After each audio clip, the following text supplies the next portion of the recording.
सकेगी। और आज मदद करने के लिए हमारे साथ हैं इनक्रेड इक्विटीज के वाइस प्रेसिडेंट गौरव बिस्सा। गौरव से हम लोग चर्चा करेंगे। और मार्केट पे इस वक्त नजर डालिए तो जैसे हम अभी हेडलाइन से पहले हमने चर्चा की थी कि मात्र 20-22 पॉइंट की नरमी निफ्टी भी देखने को मिल रही है, लेकिन बैंक निफ्टी से अच्छी मजबूती और सहारा मिलता हुआ दिख रहा है। ब्रॉडर मार्केट में बाइंग दिख रही है क्योंकि मिड कैप इंडेक्स भी 70-80 पॉइंट ऊपर है। गौरव, एक बड़ा इवेंट होने वाला है आज शाम को और कल उस पर एक्चुअल रिएक्शन होगा, लेकिन क्या चार्ट ऐसे बड़े इवेंट को कोई प्रीएम्प्ट कर रहा है, कोई इशारे कर रहा है क्या? देखिए, प्रीएम्प्ट थोड़ा बहुत आप इसमें कह सकते हैं, क्योंकि अगर आप ओवरऑल स्ट्रक्चर देखेंगे निफ्टी या बैंक निफ्टी का, दोनों ही अपने बड़े ब्रेकआउट्स करीब आके बैठे हैं। और निफ्टी जो अपने 18,000 के लेवल को भी अच्छे से सस्टेन कर रहा है। तो अगर आज की क्लोजिंग टुवर्ड्स 18,180-200 स्पॉट पे होती है, तो ये एक अच्छा संकेत होगा कि लोगों के एक्सपेक्टेशन है कि काफी एक अच्छा एक पॉजिटिव इम्पैक्ट आपको देखने को मिलता है इक्विटी मार्केट में। दूसरा, अगर S&P 500 के चार्ट्स देखेंगे या आप डाउ के चार्ट्स वगैरह देखेंगे, तो वो भी एक अच्छे ब्रेकआउट्स के आसपास में आके एक बार रुके हुए हैं। और जो हमारे इन हाउस मॉडल्स वगैरह हैं वो भी दर्शा रहे हैं कि एक इट्स ऑन द वर्ज कि एक अच्छा 10% अपसाइड का मोमेंटम देखने मिले। तो यहाँ पे everything is looking quite interesting और बहुत बड़ा मंदी या क्वेश्चन का जो है वो लग नहीं रहा है। तो मैं कहूँगा यहाँ पे जो चार्ट स्ट्रक्चर है ग्लोबल मार्केट्स में भी काफी पॉजिटिव है at this point in time. Okay, तो ये स्थिति है इंडाइसेस लेवल की। गौरव, कोई स्टॉक, कोई आइडिया जो आपने आइडेंटिफाई किया हो कि यहाँ पे ध्यान दिया जा सकता है इस वक्त?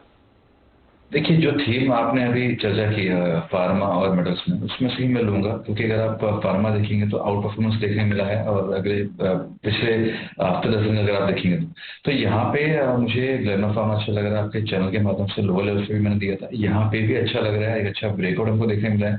405 की स्टॉप लॉस से आप इसको बाय कर सकते हैं। 450 का इसमें लक्ष्य होगा। दूसरा जो अच्छा लग रहा है वो है JSL हिसार नहीं, जिंदल स्टेनलेस लिमिटेड, 150 के आसपास में है। यहाँ पे भी अगर आप देखेंगे तो एक अच्छा ब्रेकआउट हमको कल देखने मिला था। सस्टेन कर रहा है, फॉलो बाइंग नजर आ रही है। मेटल स्पेस भी थोड़ा बजिंग है यहाँ पे। और मिड कैप होने की वजह से यहाँ पे जो है मूव क्विक आने की संभावना है। तो 144 के स्टॉप लॉस आप बाय कर सकते हैं। 160 रुपये का इसमें लक्ष्य होगा। ओके, तो जिंदल स्टेनलेस।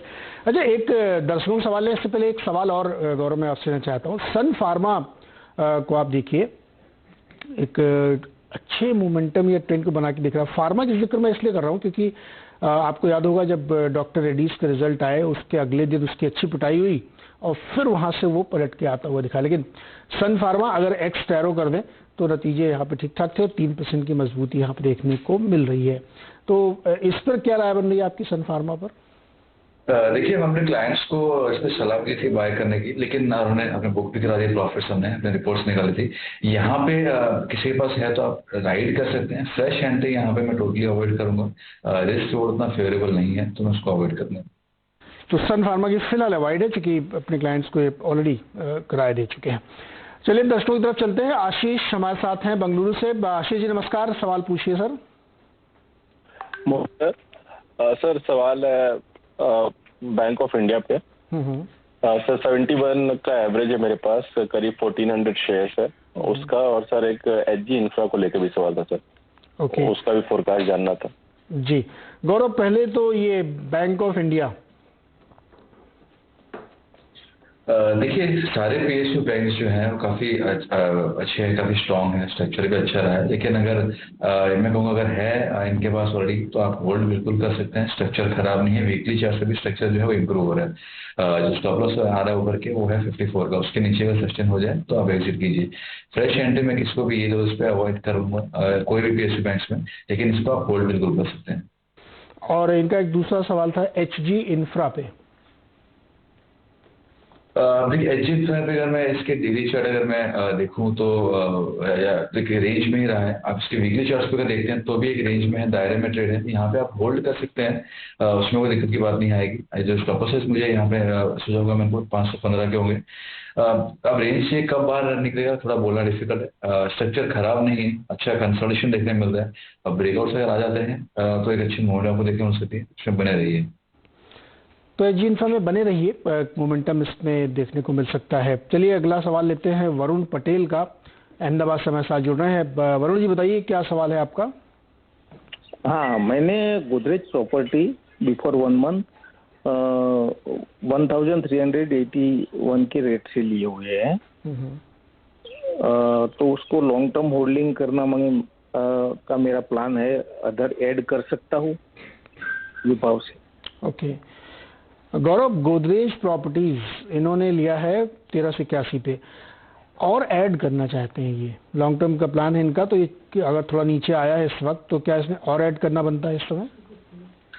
मेरे हिसाब से यहाँ पे फ्रेश एडिशन आप मत कीजिए, क्योंकि अगर आप ओवरऑल स्ट्रक्चर देखेंगे, चाहे आपका, मैंने पहले भी कहा कि अगर आपका स्ट्रक्चर लॉन्ग टर्म का है नजरिया, फिर भी आप कोई भी प्राइस पॉइंट में ले तो वो सही तरीका नहीं होगा। यहाँ पे अभी तक अगर देखा जाए तो रिवर्सल के संकेत आ नहीं रहे हैं, और वीकली चार्ट से भी लोअर टॉप बॉटम से बना डाउन ट्रेंड में दिख रहा है। तो यहाँ से ट्रेडिंग बाउंस जरूर देखने मिल सकता है, बट बियॉन्ड दैट मैं यहाँ पे इसको अवॉइड करूँ। है तो बिल्कुल बने रहिए, स्ट्रक्चर में फिलहाल दिक्कत नहीं, सपोर्ट्स के आसपास में है। अगर ऐड करना है तो मैं इसको पिरामिडिंग के लिए करूंगा, ये नहीं कि आपका स्टॉक प्राइस के नीचे अगर मैं एवरेज करूँ, थोड़ा ऊपर जाने दीजिए, रिवर्सल कंफर्म होने दीजिए, तब आप इसको ऐड कीजिए। ओके एक और सवाल लेते हैं आकाश का, महाराष्ट्र में साथ जुड़ रहे हैं। आकाश जी नमस्कार, सवाल पूछिए अपना सर। हेलो सर, मेरे पास रेन इंडस्ट्री के 300 शेयर है एट द रेट 193। क्या मैं और ऐड करूँ या टारगेट कहाँ तक रखूँ? 4 महीने होल्ड कर सकता हूँ मैं?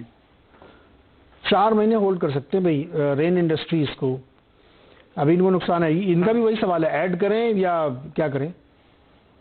देखिए जवाब सेम नहीं होगा। यहाँ पे भी अगर देखा जाए स्ट्रक्चर बहुत अच्छा कहूँ ऐसा नहीं है, एक रेंज में दायरे में ये जो है टिका हुआ है। सपोर्ट्स है इसके 130-135 के सपोर्ट्स है, तो आपको मैं ये कहूँगा आप उसको स्टॉप लॉस रखिए, आप होल्ड कीजिए। रेंज बाउंड है तो मैं यहाँ पे फिलहाल एवरेज करिए तो सलाह नहीं। ओके गौरव, एक स्वप्निल डोलास ने ट्विटर पर सवाल भेजा है कि बैंक निफ्टी का इन्होंने 42,000 का कॉल लिया है 3 नवंबर की एक्सपायरी वाला 94 रुपए पे। इनको क्या करना चाहिए, एक्सपायरी तक रुकेंगे? देखिए ये आपको और देखा जाए तो इवेंट भी है, मैं जनरली अवॉइड करता, मैं इवेंट के पहले लेके नहीं जाऊंगा। दूसरा, अगर मैं बाई कर भी लूँ तो मैं कल के एक्सपायरी का नहीं लूंगा, क्योंकि अगर थोड़ा भी कंसोलिडेशन होगा तो आप हाई हाईवेज में बाई कर रहे हैं इवेंट के पहले और कल रेंज बाउंड रहा तो आपको इतना मुनाफा नहीं मिलेगा। तो अगर आपको बाय करना भी है किसी को तो 2 चीजें हैं, एक जैसे 41,600-650 मिनिमम फ्यूचर्स आपको यहाँ पे आवली क्लोज दे, तब आप उसको ऑप्शन को बाय कीजिए, और मैं अगले वीक की एक्सपायरी का लूंगा, मैं कल की एक्सपायरी का नहीं लूंगा। ओके तो इसमें से बेटर है कि एग्जिट कर लें। जयदीप मोदी ने सवाल पूछा सीएमएस इन्फो सिस्टम्स पे 295 है इनके पास, 593 शेयर्स नतीजे इसके आए थे, नतीजे काफ़ी बेहतर हैं और 1 से 3 महीने का नज़रिया है इनका। सीएमएस इन्फो सिस्टम्स 295 पे इनकी बाइंग प्राइस है। यहाँ पे मेरे हिसाब से बिल्कुल बने रहना चाहिए। अपने एक वीकली चार्ट्स वगैरह देखेंगे तो ब्रेकआउट्स आपको नजर आ रहे हैं, और मोस्ट लाइकली वीकली जो सेटअप से क्लोज ब्रेकआउट के ऊपर ही होगा, इसमें आप बिल्कुल बने रह सकते हैं। 315 का स्टॉप लॉस लगाइए, सस्टेन हो गया तो काफ़ी अच्छी अपसाइड आपको देखने मिल सकती है। तो इसमें बने रहिए, नतीजे बहुत अच्छे हैं और बहुत ही बेहतर प्रदर्शन स्टॉक दिखा भी रहा है। अगला सवाल है नागपुर से संकेत का। संकेत जी सवाल क्या है आपका? हेलो मेरे पास टाटा मोटर डीवीआर के 50 शेयर है, 202 बाइंग प्राइस है। तो शेयर अभी बहुत बढ़ रहा है, तो मैं सोच रहा हूँ कि उसमें ऐड करे, रुको या बेच लूँ। गौरव, पिछले दिनों टाटा मोटर्स का डीवीआर जो है वो बहुत ज़्यादा रफ्तार में था। टाटा मोटर्स बिल्कुल फ्लैट था, लेकिन इसमें चल रहा था। हो सकता है कि डिस्काउंटिंग तगड़ी रही हो तो उसको कैचअप इसने किया। अभी इनकी बाइंग से 50 रुपये ऊपर है। करंट सिचुएशन देखते हुए इनको क्या करना चाहिए? मेरे हिसाब से एक बार पार्शियल क्वांटिटी बुक कर लेनी चाहिए, क्योंकि जैसे आपने कहा कि हमने अपने ट्रांसफर भी हो जाया था कि आप डीवीआर बाय कीजिए, टाटा मोटर्स सेल कीजिए, पैड रेट्स हो जाया था। लेकिन मैं ये कहूँगा कि एक अच्छी अपसाइड आपको देखने मिल चुकी है और काफ़ी स्ट्रॉन्ग और काफ़ी क्विक अपसाइड आपको देखने मिल चुकी है। पार्शियल क्वांटिटी आप बुक कर लीजिए, और बाकी जो है आप 237 का या 235 का आप ट्रेडिंग स्टॉप लॉस लगा के होल्ड कर लीजिए। ओके, पार्शियल प्रॉफिट इसमें बुक करना चाहिए आपको। चलिए अगला सवाल ट्विटर से लेते हैं, जो जानना चाहते हैं कि नाइका, आज नाइका का चार्ट देख पाएंगे क्या आप? रिसेंट लंबा नजर नहीं दे पाऊंगा, लेकिन शॉर्ट टर्म का हाँ तो शॉर्ट टर्म में बताइए। इन्होंने ले लिया है श्रीनिवास जी ने, वांट टू परचेज, खरीदना चाहते हैं नाइका, क्या बनता है इस समय खरीदारी करना? देखिए, सबसे बड़ा रीजन खरीदारी का यही है कि एक अच्छी अवसर आपको देखने मिल चुकी थी, 20% स्टॉक भागे, तो लोग सोच रहे हैं अभी यहाँ से शेयर रिवर्सल हो गया। कंफर्मेशन का वेट कीजिए। मैं यहाँ पे फिलहाल बाय की सलाह नहीं दूंगा। अगर आप 2020-22 के शुरुआत से अगर आप लोस को अगर आप बनाते हैं, करंट करते हैं, तो जो हाई बना था अभी एकदम रिसेंट में 1230-35 का, उसके ऊपर क्लोजिंग है, उसके बाद में ही यहाँ पे बाय करना बनता है। जब तक ये नहीं है, थोड़ा सा अवॉइड करना चाहिए। फिलहाल अवॉइड की राय बन रही है। पर गौरव, दो स्टॉक जो नतीजों के बाद बहुत जबरदस्त रिएक्शन देते हैं, एक तो LIC हाउसिंग जो 10% नीचे है, नतीजे इसके अच्छे नहीं थे, इस वजह से स्टॉक पे तेज गिरावट देखने को मिल रही है। क्या इसमें और शॉर्ट के मौके हैं कि गिरावट अब पूरी हो गई है और यहाँ से कंसोलिडेशन के बाद उछाल आ सकता है? देखिए, मैं शॉर्ट्स को अवॉइड करूंगा और एज ए थंब रूल जब ऐसे बड़ी कोई गैप डाउन ओपनिंग होती है, मैं उस स्टॉक को अवॉइड ही करता हूं, क्योंकि आप रिस्क रिवॉर्ड आपके फेवर में नहीं होता। अगर मैं कहूँ यहाँ पे शॉर्ट कर भी ले तो आपके जो स्टॉप लॉस है काफी डीप हो जाएंगे, एक बड़ा गैप डाउन को देखने मिला था। तो यहाँ पे फिलहाल वो सबसे मैं कहूँगा उसको अवॉइड कीजिए। ओके, एक और नतीजे पे बात करते हैं जो कि लगभग इसी तरह कंपनी है, चोला इन्वेस्टमेंट, और इसमें 5% की तेजी है। नंबर्स इसके ठीक थे, कोई कंप्लेंट नहीं थी उसमें, 750 पे इस वक्त ट्रेड कर रहा है ये। तो चोला में क्या लॉन्ग बनाया जा सकता है क्या? अच्छा, इनका जो फंडामेंटली थोड़ा सा व्हीकल फाइनेंस वाला बिजनेस है ना, बहुत बढ़िया काम करता है और साउथ बेस्ड कंपनी है, काफ़ी इंटरेस्टिंग प्ले है वहाँ पे। तो क्या बनता है इसमें तेजी का माहौल चोला में? है ये रेंज बाउंड ही, बट अगर किसी को चाहिए तो एक बार 725 के स्टॉप लॉस से बाय कर सकते हैं। ओवरऑल रेंज में ही ट्रेड कर रहा है फिलहाल, पर निबलिंग किया जा सकता है यहाँ। ओके, निबलिंग की जा सकती है यहाँ पे। इसमें एक और है आपका चंबल फर्टिलाइजर, नतीजों के बाद दबाव देख रहा है इससे। अच्छा, कुछ लोग होंगे इसमें, हो सकता है कि जो बीच में एक दौर आया था जो बहुत तेज रफ्तार इसने दिखाई थी चंबल ने, लेकिन उसके बाद से फिर ये करेक्ट हुआ और अब नतीजे भी वैसी गवाही दे रहे हैं। तो क्या करना चाहिए इसमें?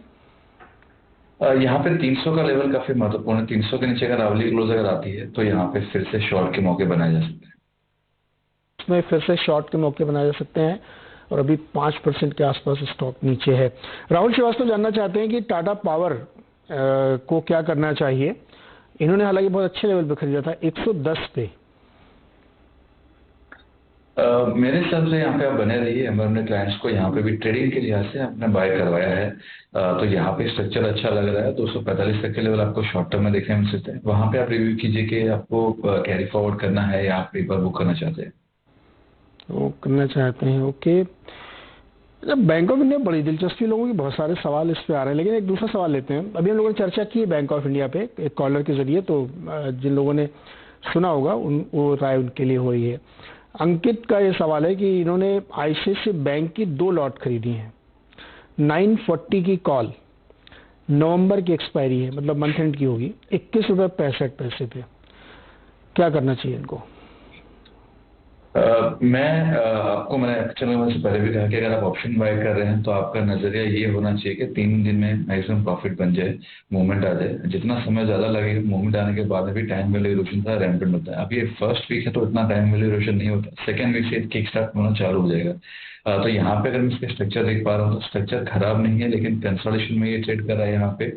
और इसमें जो मोमेंट आएंगे वो एक बार 930, 935, 940 से क्लोजिंग आ जाएगी, उसके बाद में एक अच्छा अपसाइड आपको देखने मिलेगा, जब तक कि थोड़ा कंसोलिडेशन फेज में ही रहेगा। तो फिलहाल आप उसमें बने रहिए, लेकिन अगर 2-3 दिन में मूव नहीं आता है तो एक बार एग्जिट करना बेहतर होगा। इतने बड़े इवेंट के पहले इतना रिस्क नहीं लेना चाहिए मेरे ख्याल में रिटेल इन्वेस्टर को। अच्छा, एक कविता जी हैं, एक सवाल पूछना चाहती है। जिंदल वर्ल्ड वाइड करके एक कंपनी है, 330 पे इन्होंने 50 शेयर्स लिए हैं। गौरव, जिंदल वर्ल्ड वाइड है आपके चार्ट में क्या? जी, ये हमने मेरे रेडार पे भी था, तो लॉन्ग टर्म चार्ट्स के लिए। तो यहाँ पे अगर देखा जाए तो स्ट्रक्चर खराब नहीं है, but fresh entry totally avoid करना चाहिए। अगर किसी ने ऑलरेडी ले लिया है तो आपको मैं स्टॉप लॉस जो है वो 285 होगा। ओके, इस पे ध्यान रखना चाहिए। एक क्वेश्चन और लेते हैं क्विकली। ओरिएंट पेपर पे सवाल है रोहित का, 1000 शेयर इन्होंने ले रखे 41 रुपए के भाव पे, ओरिएंट पेपर। स्ट्रक्चर काफी अच्छा है, ब्रेकआउट हो रहा है डेली चार्ट पे। अगर ये क्लोजिंग इसकी 38.5, 39 के अगर आती है, कल की भी वीकली क्लोजर होता है, तो काफी अच्छा अपसाइड आपको देखने मिल सकता है। बने रहिए। ओके, तो गौरव बात करते हैं कंपनी के बारे में जिसके रिजल्ट्स आए हैं